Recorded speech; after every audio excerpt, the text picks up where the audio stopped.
Something really weird is happening in Canada. All the premiers seem to be sucking up to the Prime Minister, Mark Carney, even conservative. And I use that very lightly. Conservative premiers.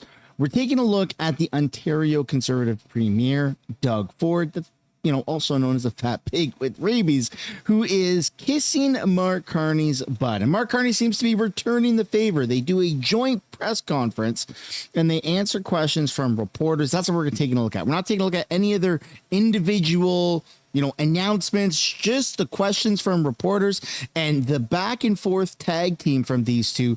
You would never tell that one's a liberal and one's a conservative. It's freaking weird. All I ask in return is for you guys to hit the like button and subscribe to the channel. It's absolutely free to do so. And without further ado, let's kick it off. As the Premier just emphasized, we face big challenges because of the tariff war. Here in Ontario, I think the term was hammering jobs. And we're laser focused on having a response that makes us brings control back. To be masters in our own home. For the federal budget, that means several things. It means this has to be an ambitious, bold budget that's focused on building this economy. And we will do everything that it takes in order to do that. From reducing red tape to making generational investments that crowd in hundreds and hundreds of billions of dollars of private investment here in Ontario and across Canada, including investment as the Premier mentioned, I'm sure, from the pension funds of Canada, but more broadly. While we do that, we also need to get a control of federal spending. We will eliminate duplication. We'll eliminate waste. We will do more with less. So we're going to take some tough and we'll take some difficult decisions. We'll spend less, we'll invest more. We welcome good ideas from the opposition parties. But above all, and when they come, we will incorporate them in the budget. Above all, though, to be clear, we will do what's necessary for this moment. This will be a bold budget, and we invite the opposition parties and members of Parliament to stand up for Canada and to support the budget going forward. Thank you. So it really seems like the budget is going to be astronomical, right? Justin Trudeau is very well known for all of the wrong reasons, but particularly when it comes to budget, he put us in $40 and $60 billion deficits every single year. That means we were spending more money than what we were making by $40 billion. That's absolutely insane. And now Mark Carney, this new government, is saying, hey, you know what? We're good with money, but times are going to be tough and Canadians are going to have to make sacrifices, which is all the same talking points that Justin Trudeau did. So brace yourselves, Canada. You thought you voted for something different. Nope, it's actually going to be significantly worse. But hey, you guys can get through it. That's okay. Next question. Question, Kissa. Doug Boyd, Rogers TV. This question's for both of you. Just with GM down the road 10 minutes from here, what's your message to the workers there with all these automotive jobs leaving this country, this province, and heading to the States? What if that does happen? What will your government do for these workers and for the municipalities? Okay, so there's several aspects. Let me start, and the Premier will answer. The first is specifically with respect to the plant. There are obligations that GM has specifically to the workers and payments to the workers under the collective bargaining agreement. We've been discussing directly with the company and coordinating with the province of Ontario. GM is going to honor those obligations. That's the simple and most direct thing. The second thing, though, is we're not satisfied with that because the question is we're working hard for what else can be done with the plant, a different model. Could it be incorporated in terms of our defense industrial strategy, other opportunities for that plant and for those workers? Then there is the broader issue in terms of the auto sector and working hard to get the best deal. I mean, the reality is that it is two things are true. The situation in terms of U.S. tariffs have changed dramatically in several of our most important industries. particularly in the auto sector. That is one point, and that's causing a number of these challenges, although specifically with respect to the GM plant, it was as much about a model that didn't work as it was about the tariff situation, but they have to deal with the tariff situation. So that's one thing. At the same time, we pay the lowest tariffs on autos and auto parts into the United States. The point is, so we have the best deal with respect to autos, but we have to work to get it even better. It starts with working up the supply chain on steel and aluminum. We go to that. So it's part of a bigger set of negotiations with the Americans, which we're working hard to do. But the biggest point, so those are the elements we're doing, but the biggest point is why we're here today. We can control the power here in Ontario. We can control the technological innovation that makes these SMRs possible. We can create tens and tens, and we are creating tens and tens of thousands of jobs here in Ontario that extends the leadership of Ontario and of Canada in clean energy and being an energy superpower. And guess what? That is not just going to keep the lights on in millions of homes here in Ontario, every home, ultimately, when the full strategy is in place, but it's going to attract new manufacturing. It's going to attract new businesses, everything from agriculture to AI, and create those generational opportunities for province. And that's what we're focused on. At the same time, we're dealing with the immediate issues. And Premier, please. Well, thank you, Prime Minister. First of all, I'm never going to give up on our workers up in Oshawa or Ingersoll. There's always new opportunities. I remember the last time GM, they closed down. And then they opened up and did the fastest build they've ever done in the history of that company. I just have to remind the President and CEO of General Motors, you'll be held accountable. We have an agreement with you. You're going to be held accountable with our uniform members and accountable for the agreement that we put together. And also, I want to remind them that Canadians, we buy close to anywhere from 280,000 to 300,000 cars, General Motor products. I highly recommend, when you have your largest customer in the world, and we are your largest customer in the world when it comes to buying autos, we buy 400% more autos than any jurisdiction anywhere in the entire world. Over 800,000 vehicles we buy from the U.S., and the ones we make here and we ship down there, 50% of them are made with American parts. So they need to think long and hard, or they're going to lose the support of the Canadian people from coast to coast to coast.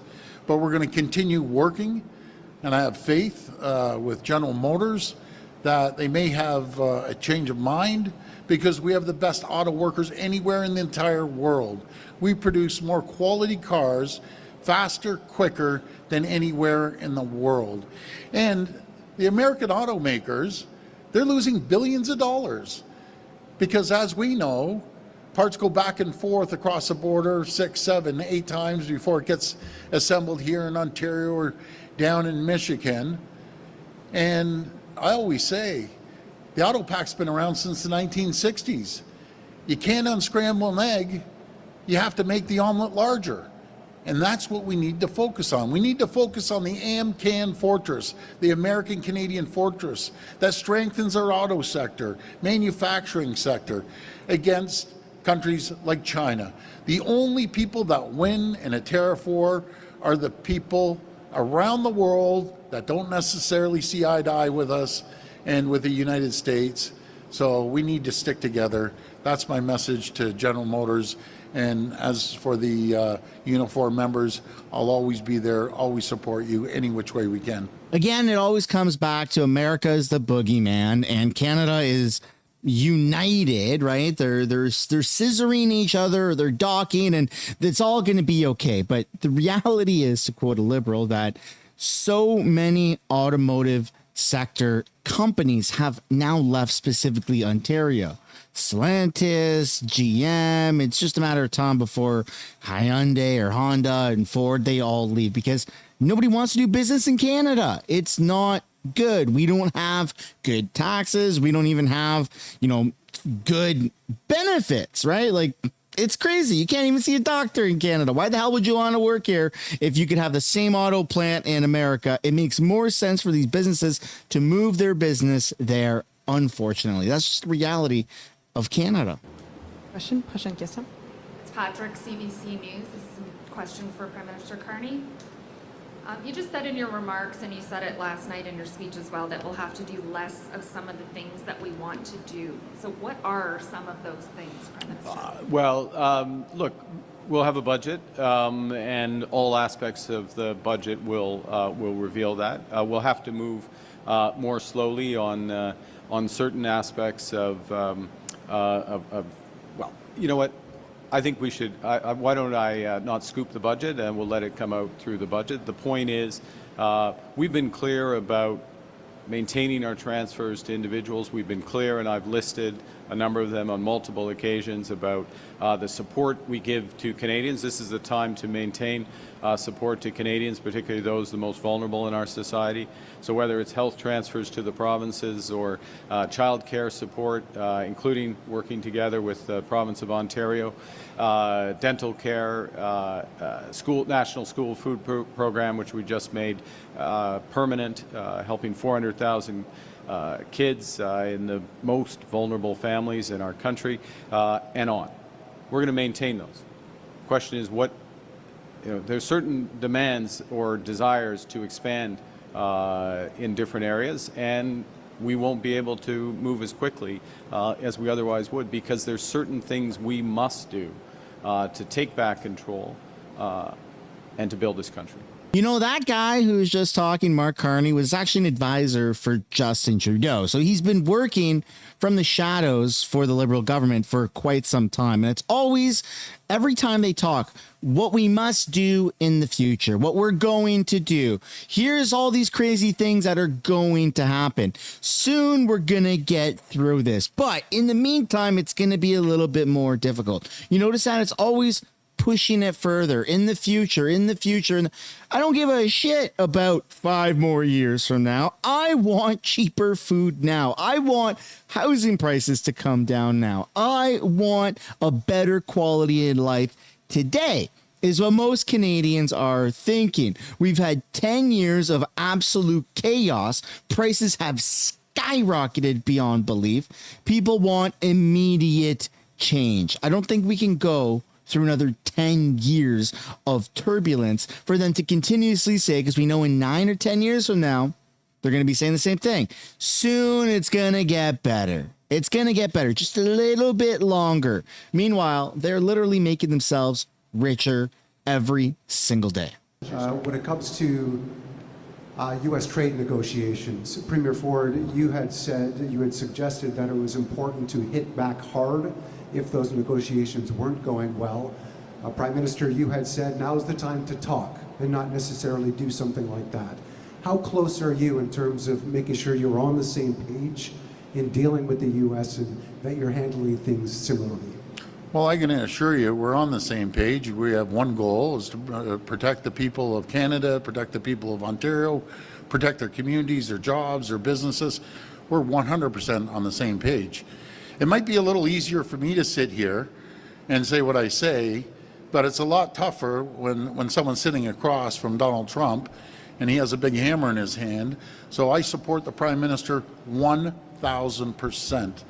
But there will be a point that, if they can't make a deal with us, and, the Prime Minister has been around. I always say he's an extremely bright business person, has made massive deals in the private sector. I have all the confidence he's going to get this deal done. But the message that we're sending is really the Ronald Reagan's message that we're sending out very clearly. Protectionism does not work. A tariff on Canada is a tax on Americans, and that's the message. And do I always believe we should be tough? 100% we should be tough. But again, I have the confidence in the Prime Minister. I'll always have his back, and we are on the same page.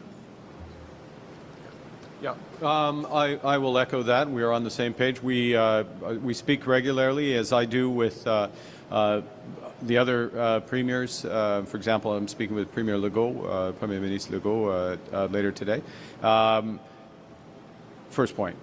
Secondly, where we are focused is getting the best deal for Canadian workers.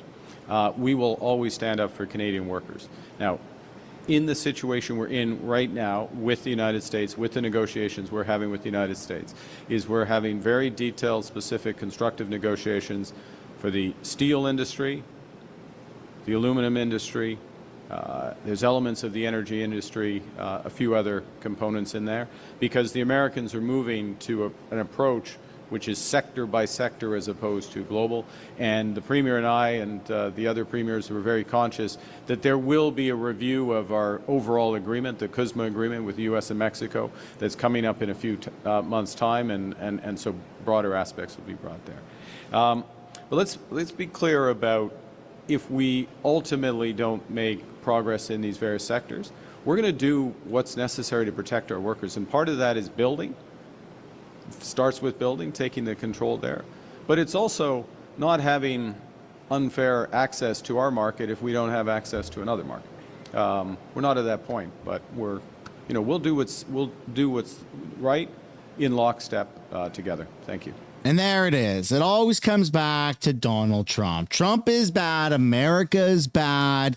It's not our fault that we put ourselves in this situation. It's always external factors. It's the blame game. It's like a student who can never take accountability for not getting his homework done and always blames something. Oh, well, this was going on and the weather was bad and my dog ate my homework. And it's never that individual's problem or fault or responsibility. It's always external. You know what's said about politicians? It's always somebody else's fault.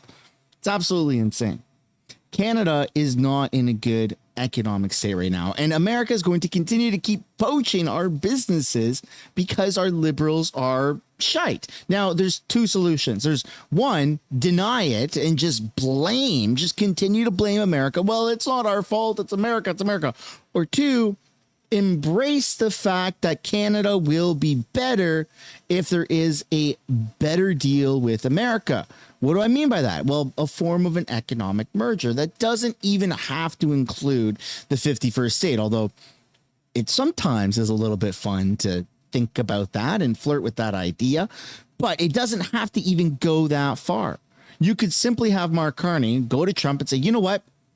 Let's do an economic merger. Let's have your military be jointly on our bases in Canada.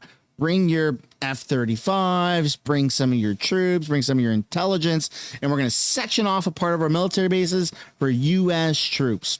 That would be a phenomenal start because America then has more of a military advantageous position. We do it on the East Coast, we do it in the North, we do it along our border, we do it on the West Coast. That's a great step in the right direction because that's what ultimately America wants to do. America has more military bases than the rest of the world, right? In every other country, like so many countries, America has military bases. It's wild. So yes, that is one thing that would be like, okay, well, we'll give you some of our land for your military bases. We section you guys off. We do joint operations. That's phenomenal. In return, maybe you bring some of your auto sectors back into Canada, but they can be remaining under American, taxes, but have some Canadians allow their jobs back, like let them work in the same buildings again. Like, can we do something like that? Like, there are ways around this where Canada and America work a little bit more closely. Maybe my examples weren't necessarily the best, but the whole underlying principle is still there. A joint economic merger between Canada and America will lead to Western prosperity. That's what we need because Canada is suffering. Our dollar is very, very bad right now. We're not in a good spot. Our businesses are being poached left, right, and center. And you and me are picking up the tax burden, right? Because all of these people are losing their jobs. Hundreds of thousands of jobs are disappearing every single month because their businesses are going to America. So what happens to those hundreds of thousands of people that are losing their jobs? Well, they're getting subsidies, right? They're getting some form of temporary relief because of what just happened. And so our tax pool is going to pay for, 6 months or 12 months for these people's salary. It's not good. It's not sustainable. So anyways, I'd like to pass the question off to you. if 51st state is too far of a stretch, what do you think would be a good look for an economic merger? How do you think? Write down in the comments, even if it's like a paragraph. I'll still do my best to read as many replies as I possibly can. What do you think an economic merger would look like between Canada and America? Go. Thanks for watching. Hit the like, subscribe. I'll see you guys later. Bye for now.